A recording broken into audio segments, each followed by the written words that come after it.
చేయి పెట్టు, తర్వాత చేయి పెట్టు, ఆ చేయి పెట్టు. నేను ఏమనుకున్నాం కదా, ఇది గొర్రె పిల్ల అనుకున్నాం. ఇప్పుడు ఈ గొర్రె పిల్ల పాపాలు మోపుకుంది కదా, ఓకేనా? ఇప్పుడు పాపాలు మోపుకొని ఇప్పుడు సిలువుకు వచ్చింది. ఏమన్నా నువ్వు సిలువుకు వచ్చింది. దానికి వచ్చింది సిలువుకు వచ్చింది.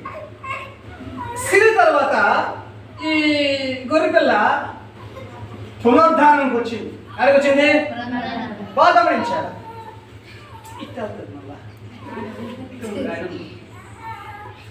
ఇక్కడ యోహాను కాడ బాప్తిసం కాడ పాపాలు మోపుకొని సిలువుకు వచ్చి సిలువు నుంచి పునరుద్ధానానికి వచ్చింది. పాపాలు మోపుకుంది గొర్రెపిల్ల, సిలువులో మరణించింది కూడా, పునరుద్ధానం వేసింది కూడా గొర్రెపిల్లే కదా. ఇప్పుడు సపోజ్ బాగా గమనించండి,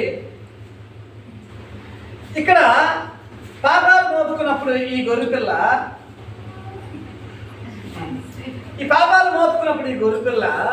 బాగా ఉంచాలి. ఇక్కడ పరలోకి ఏమంటున్నాడు, ఎప్సిలో ఏమంటున్నా, సిలువులోనే నా పాపాలు మోపుకుని పంపినాడు. ఇప్పుడు బాగా గమనించాలి, ఈ సిలువుకు పాపం మునుపు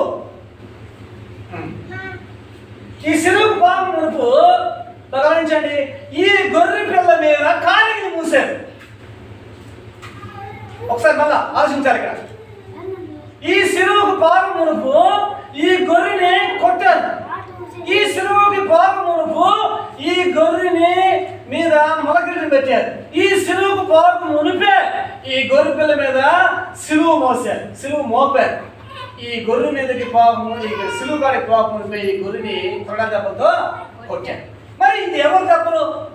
ఇది దేని నుంచి వచ్చినది? ఇది ఎంత సిలువుకు పాపం మునిపాయి, సిలువు వెళ్ళిపోయి ఉండాలా? మన పాపాలు మోపుంటే ఆ తర్వాత వచ్చిన తప్పులన్నీ మనకు వర్తిస్తాయి. కానీ సిలువుకు పాపం ఉంటే మన పాపాలు మోపకు మునిపే అంటే ఇక్కడ అనోకు ఎఫ్సి బాబు గురించి మాత్రమే. కూర్చోండి. Thank you. కూర్చోండి. Thank you. కూర్చోండి.